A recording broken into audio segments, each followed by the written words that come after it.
Welcome to the Vocal Lab Podcast with your hosts Shelby Rollins and Jason Catrone, bringing you the best from the music industry. Get ready for first-class conversations packed with exclusive techniques and transformative insights, all designed to help you reach your top note. Hey everyone, welcome to today's podcast. I'm Jason. I'm Shelby. And we have a really fascinating guest today. Let's use the word fascinating. I use the word fantastic all the time. Oh, yeah, you do. Someone's saying I should start making merch and it should say fantastic. Maybe Carlos said that. One should be fantastic. Say it all the time. You should I have picked a that shirt. up in Norway, actually. Norwegians use the word fantastic a lot. I don't know why, but I thought, oh, that's a cool word to use. So I say it a lot. It's better than, you know what, did you growing up, would you be like, I'm really on a tangent, but I like it. Growing up. Always on a tangent. Growing up, because I know you grew up in church too. Was there ever anyone who was like, you know, you really shouldn't use the word awesome because that's like, awesome is like awe-inspiring and like, that really wasn't an awesome situation. I don't know. Did I grew everyone up say that? singing that, our God is an awesome Yeah, God. that too. So I But feel that like it was applies there. acceptable. Well, I in don't that know. context. I was not raised when that I'm eating way, a I burrito guess. at Chipotle and I'm like, this is awesome. They're like, well, that probably doesn't apply to. Oh, how religious. That's what I'm getting at. Nickel and diming you on the words. Yeah. No. Well, back to fantastic. We have a Actually, fantastic guest today. fascinating is where that's all Fascinating began. and Fascinating. fantastic. He's every F word in the book, depending on the day. You know what I'm saying? Does Tell that the get us- people. does Tell the that get people. Does that get us an explicit warning? I don't think technically. You're just setting up the tone. That's right, setting the tone. So excited to have Bobby Morgan with us today. Bobby, welcome to the program, to the show, to the pod, all the things. Thank you. Thank you for having me. Absolutely. We met, Shelby, or I met Bobby about 2 years ago at the infamous Soho House that seems to be get mentioned here on the podcast a lot.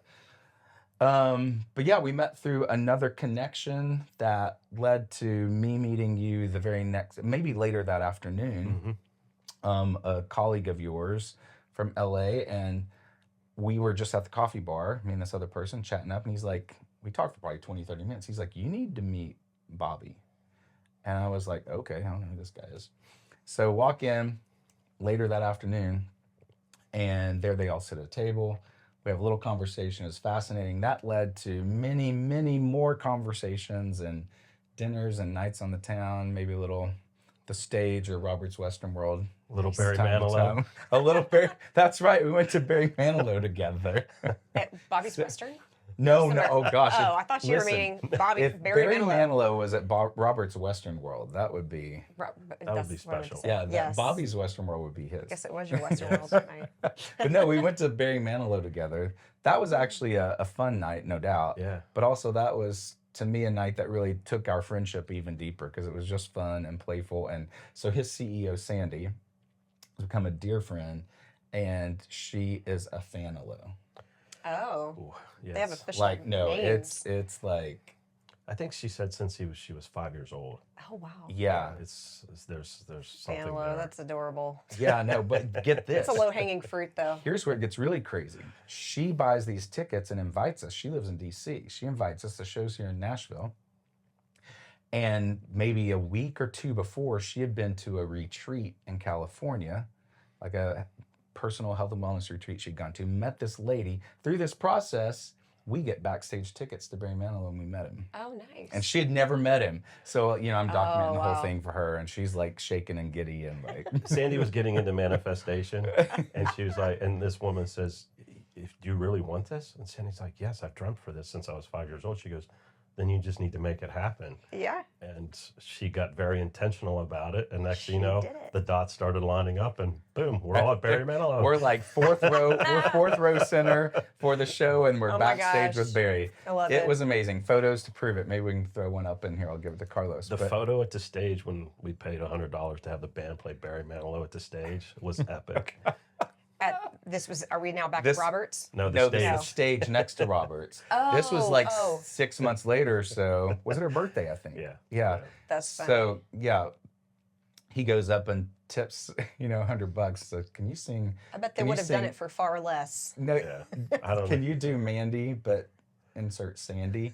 And there's Oh, this that's like so we perfect. had this little platform on the top, like the little lookout, and we're there, and Sandy hops up on the rails and is just like owning her moment. Everyone turns and starts singing it to her. It was epic, and probably one of the best gifts she's ever been given. Now, the question you have to really ask your cute. audience is, because I always get on Sandy about this. I grew up Neil Diamond fan. So who's better? It's a valid question, and they do debate this. I don't know. I don't know that I have a dog in the fight there. Yeah, I think they're both I like them pretty- both. They're both epic, both and pretty both good. two of the greatest performers of all time. It That's is what I love entirely about it. possible that Yeah. a large portion of our viewership has no idea who either of these people are. That could be true. That So is everybody, probably they're true. famous. That's a problem in another and of era. itself if it's true. Yes. Well, Speaking of manifestation, tell everybody. Tell everybody about Well, Bobby. that's where I was Besides headed. the Barry Like, Manilow story. no, that your trajectory and arc of your career has been very, very full and interesting. I definitely believe that, and I think to the point of manifestation too. Like, I know you walk in the space and you're creating some amazing things right now, but maybe just give a brief little a little nugget of your past, because I think that's fascinating too. Yeah, the nugget of the past. I get this question mostly. It's like, how did you go from milking cows to making films? It's Valid question. very valid Yeah. question, and it really started. I was telling Jason, I said my whole life has been driven by curiosity. When I was in high school, I loved music. Still love music to this day. I was too busy to working on a farm milking cows to learn how to play an instrument, but just listening to music was not only like emotional, but it's therapeutic. Suffering from migraines and just things like that, and I said, well, I'm going to go to college to be an engineer, electrical engineer, to learn how music is actually recorded, goes through the system, and comes out this beautiful sound out of the speakers. From there, the curiosity led me to a really crazy space. Chaos has been a big factor in my life, which I'll go into later, but I ended up designing communications and information systems for SEAL teams. It's wild. I was driving cigarette boats and just doing all kinds of crazy stuff. I wasn't in the SEAL teams, but I was working with them, which is an interesting place to be. In fact, the first time I met you, you were having lunch with a Navy SEAL. Which is a Navy SEAL, And I was like, well, I've never met a SEAL. This is cool. My dad actually worked with Navy SEALs as well. Oh, wow. As a mechanical engineer, he created diving equipment that was used by the Navy SEAls. Oh, that's fascinating. Yeah, so we put the communication systems on their cigarette boats, all kinds of other things. And That's cool. from there, I got another crazy job, which was modernizing the communication systems for the President of the United States. No big deal. No big deal. And the podcast is over. Which was a really fascinating story because, again, it was curiosity and it was this lack of fear of jumping into something new. And huge, Yeah, arguably. it was- I mean, not like you knew it was going to be on that level necessarily, but still, that's... They told us it was the highest priority in the entire federal government, and I'm like, I'll do it. Put me in, coach. Yeah, sure, I was just milking cows 3 years ago, but sure, I'll do this. So I ended up working for 4 different White Houses. Wow. Wow. And which was very fascinating. And done a lot of other national security things within there. That wasn't exciting enough, so I started a company with my brother and Rob Franklin, and ended up embarking on a 15-year journey to build a company in the Washington, D.C. region. At the end of that, my head of marketing and I created this really cool program of telling stories in the community. It was at a time when kind of negative media was really starting to take off, and I was just sitting there like, there's so many good stories that aren't being told. Yeah. And all we do is focus on the horrific things or the really high-profile things, and all the good things just weren't being talked about. So we created this platform called Pivotal Plays, and it was talking about the pivotal plays in government, business community, the philanthropic community. We just wanted to tell cool stories. Yeah.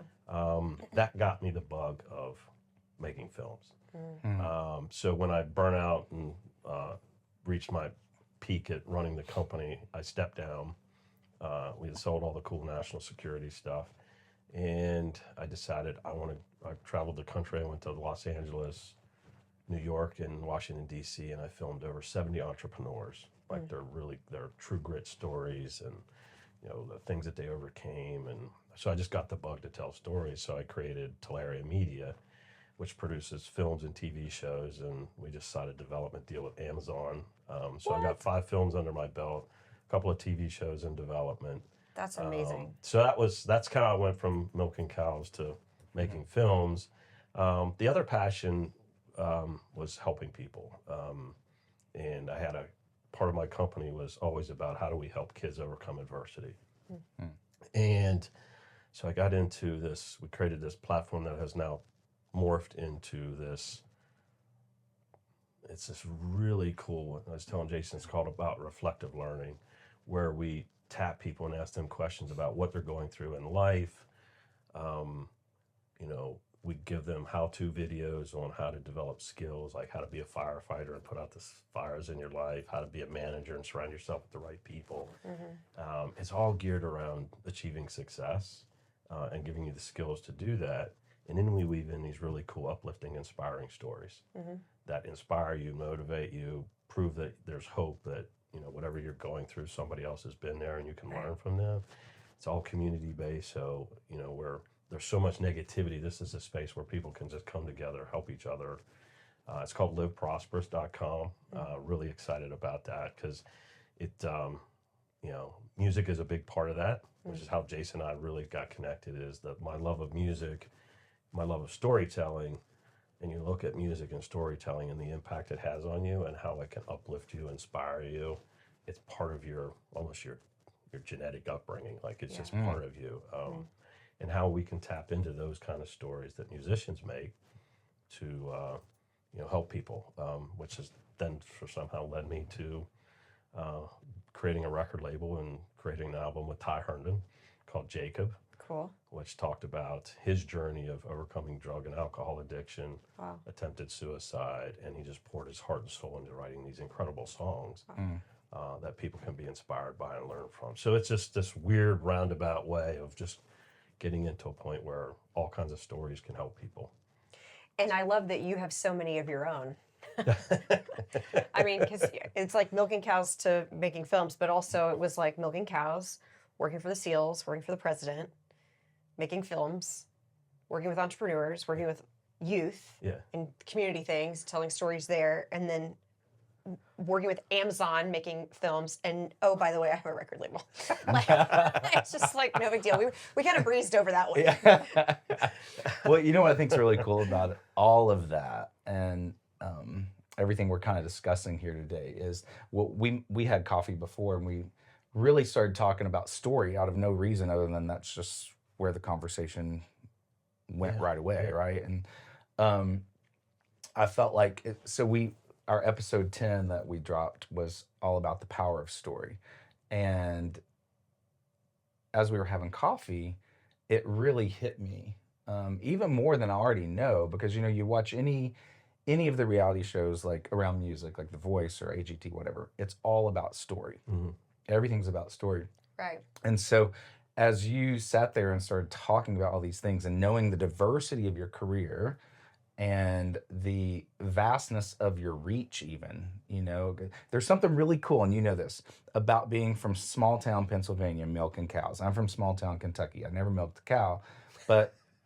You don't want to either. Yeah. But yeah, pigs and horses. Yeah, So, a pig, potato, horses. potato. Never milked any of those. But point is, growing up small town farm life, that's a very unique part of our culture that oftentimes people can feel maybe they don't have enough or they're stuck, or maybe they don't even have a cool story because it's so simple in how we perceive it or see it. And the reality is that simple story, if you will, can take you literally around the world into the White House and beyond to the dreams that you have and the stories you need to tell. I think that's really cool. Yeah. In every way. Yeah, it's I actually went back and I spoke to 1,000 students where I graduated from, everything from elementary to high school.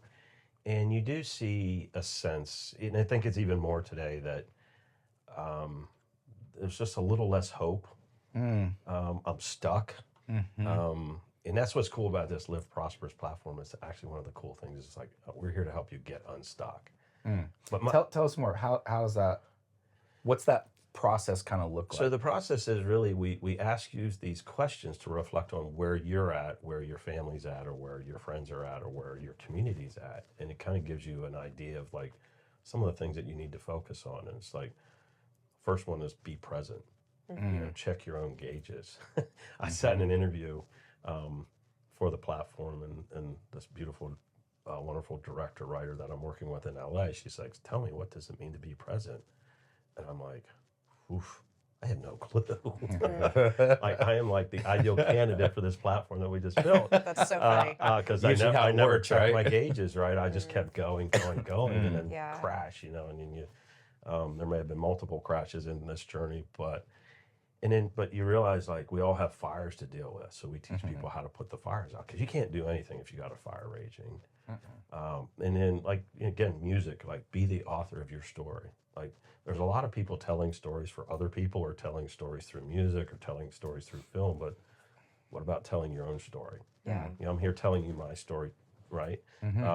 But then how to be a pilot. You're responsible for your own journey, right? I think we've kind of lost ways. We expect things to happen for us, but you have to be intentional. We teach you how to do that. Like, if you want something, what are you going to give up to get that? And that's kind of my whole career. Is like, I was willing to risk and give up something to chase my curiosity, and probably an addiction to chaos along in there. But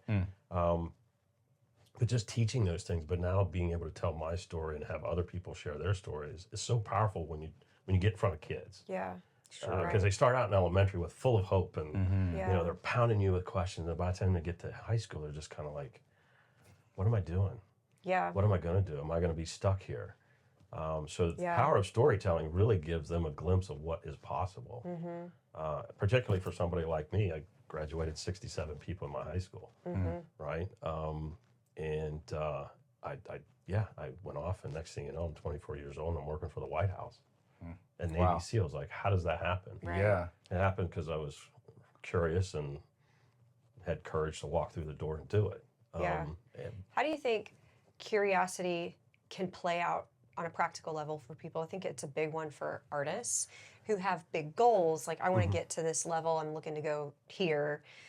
And then even one of the reasons we started this podcast was because we wanted to help people kind of pull back the curtain of the music industry as a whole and be like, here's real practical ways that you can actually do that. There's this big, vague, mysterious gap between where people are in their pursuit of the goal and then the goal, where the people, the elites live, you know? And I think curiosity is such a big part of that chasm between, but practically speaking, what were some things that enabled your curiosity to really, I don't know, sprout wings and actually take you somewhere? Yeah, well, Beyond your imagination? No, curiosity by itself is just curiosity. You sit there looking out the window, daydreaming. Yeah. It really is how to be intentional in doing that.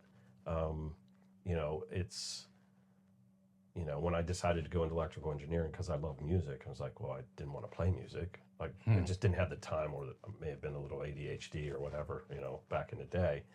But I liked the science behind it.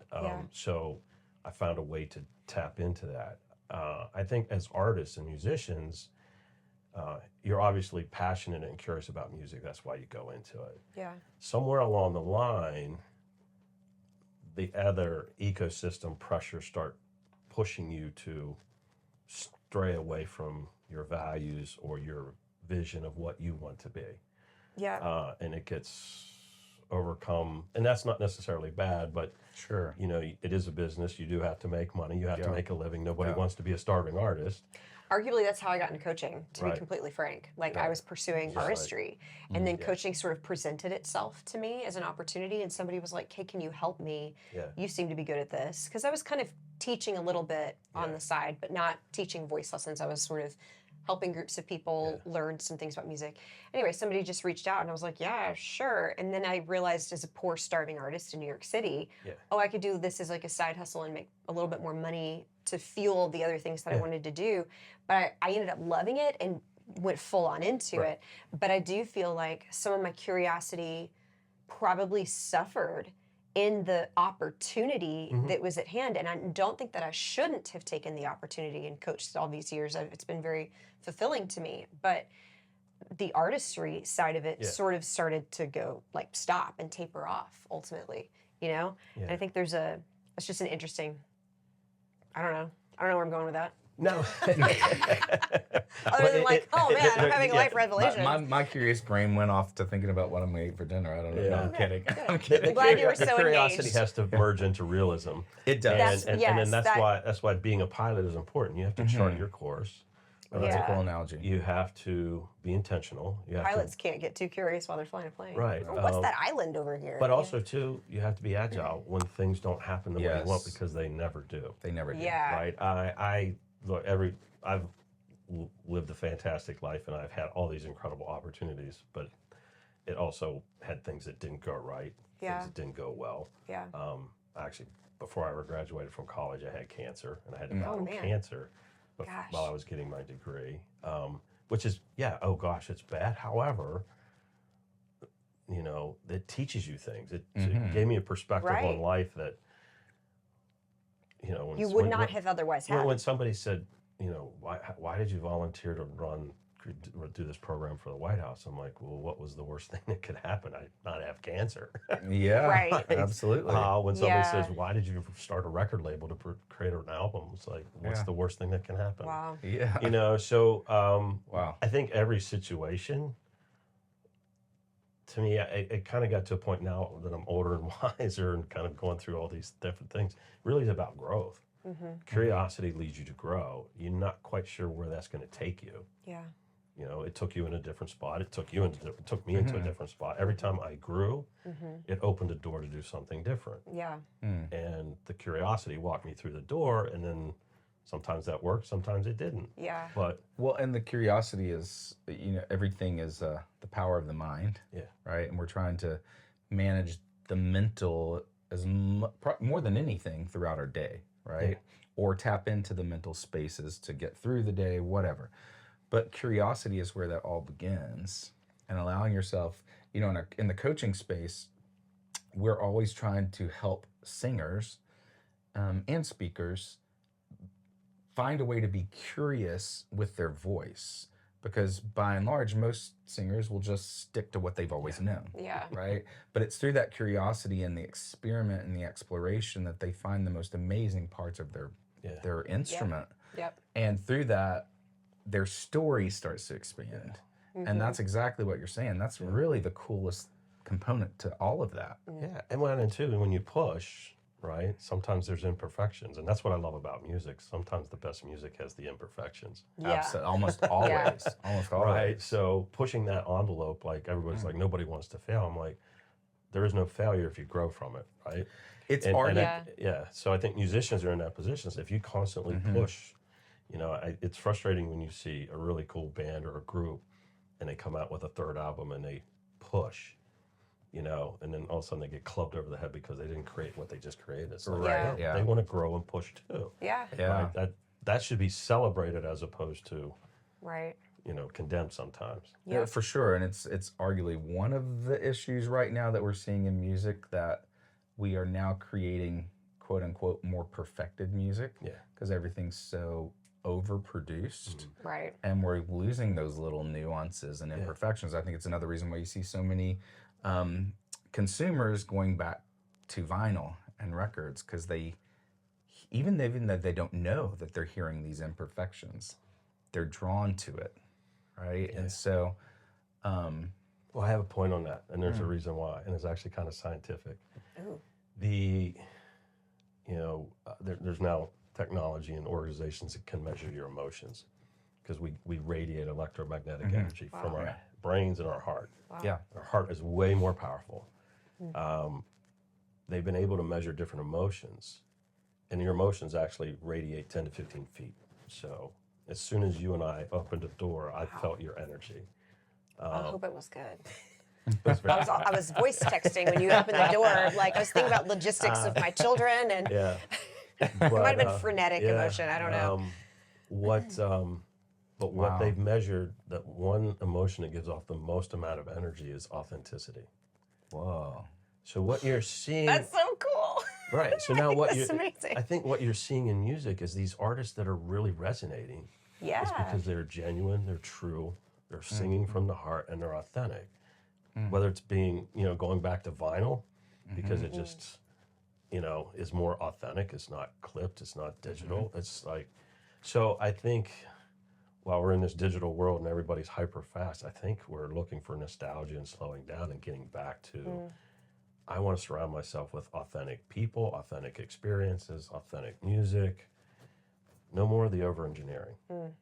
That's just Bobby's view of the world. So Hey, that like it. right there was the golden nugget of the whole like it. podcast. Well, we talk about authenticity all the time too here as like one of the most undervalued traits for actual success, and I do mean monetary success, especially for artists. Like, you think it's who you know, and that helps, and you think it's all these other things, the look, the social media, and while everything plays a role, if you lack the authenticity, it will never really amount to anything. Or you might have a flash in the pan amount of success and then it's gone. We're here to play the long game and show other people how to play the long game. And I think that's just a theme that we keep sort of accidentally coming back around to. Or maybe it's not by accident. But I don't think it's I don't think it's accident at all. I think, again, it's the curiosity. Maybe this is a good little process to start to wind this down. Beginning with the curiosity, tapping into your authenticity so that you're most, I don't know if healthy is the right word, or just you're in the best space to tell your story. That's cool. Well, actually, it is healthier. That's cool. Right? It's hard to be a chameleon. It's hard to pretend to do things. Yeah.